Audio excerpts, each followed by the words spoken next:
Today we continue with Genesis chapter 21 through 24. What God has promised, he now fulfills.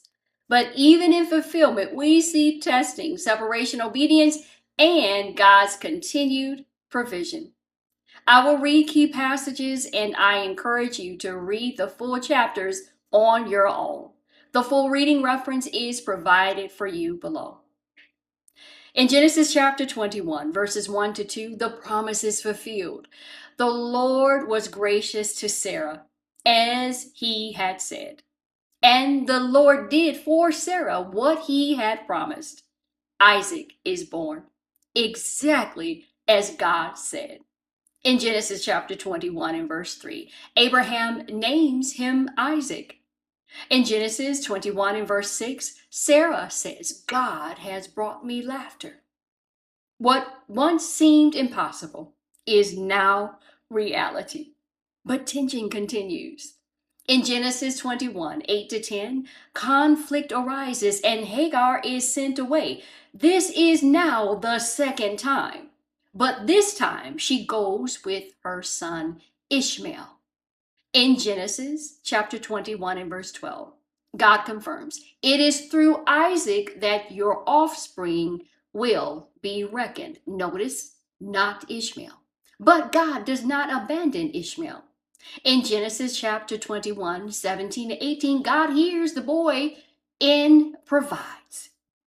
God sees both the covenant line and the outcast. Then in Genesis chapter 21, 22 to 32, Abraham makes a treaty with Abimelech. This shows God's favor is visible even to others. In Genesis 21, 33 to 34, Abraham plants a tamarisk tree and calls on the name of the Lord, the eternal God. This is significant. He is settling, worshiping, and recognizing God's ongoing faithfulness in the land. In Genesis 22, we come to a defining moment. 22 verses 1 to 2, God tests Abraham. Take your son, your only son, whom you love, Isaac. This is the promised son. In Genesis 22 verse 3, Abraham obeys immediately. In Genesis 22, 7 to 8, Isaac asks, where is the lamb? Abraham answers, God himself will provide the lamb. In Genesis chapter 22, verses 9 to 10, Abraham prepares to offer Isaac, but in Genesis 22, verses 11 and 12, God stops him. 22 and 13, a ram is provided in Isaac's place. Substitution is clear. I hope you catch that. Then in Genesis 22 and 14, Abraham names the place. The Lord will provide. Jehovah Jireh. God does not just promise, he provides. In Genesis 23, Sarah dies. 23 and 1 tells us she is 127 years old. Genesis 23 and 2, Abraham mourns. In Genesis 23, 16 to 20, Abraham purchases the cave of the Machpelah. This is the first possession of land in Canaan. Sarah is buried in the land of promise. This is the first fruit of what God said would come.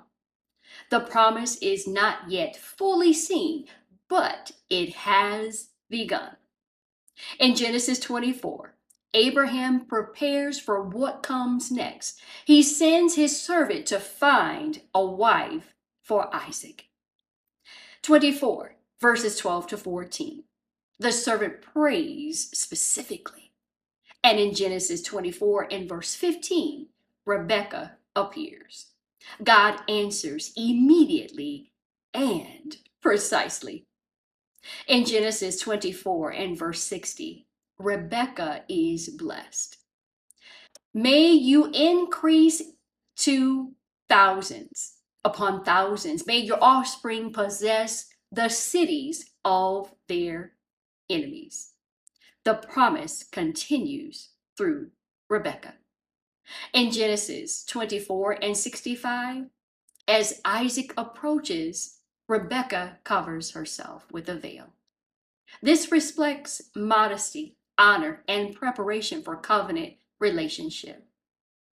In Genesis 24, 66 to 67, the servant recounts everything, and Isaac takes Rebekah as his wife. He loves her, and he is comforted after his mother's death. The promise moves forward through the next generation. So, what do these chapters show us? They show us God fulfills what he promises. Genesis 21, 1 to 2. Separation does not mean abandonment. Genesis 21, 17 to 18. God is seen by others. Genesis 21, 22 to 23. And God provides exactly what is needed. Genesis 22, 13 to 14. The promise begins to take physical form. Genesis 23 and 16 to 20, and God directs the future through the next generation. Genesis chapter 24, verses 12 to 15. Now, let's connect all of this across Scripture. Genesis 24 and 14 reveals Jehovah Jireh, the Lord who provides. Genesis 21 shows both promise and compassion. Genesis 23 marks the beginning of possession in the promised land, Canaan. Genesis 24 shows that God is not only over promise, but over the details. God is building his plan step by step. Now, I encourage you to read chapters 21 through 24 in full. Y'all, watch how God fulfills, provides, and continues his promise through every detail. The story continues tomorrow.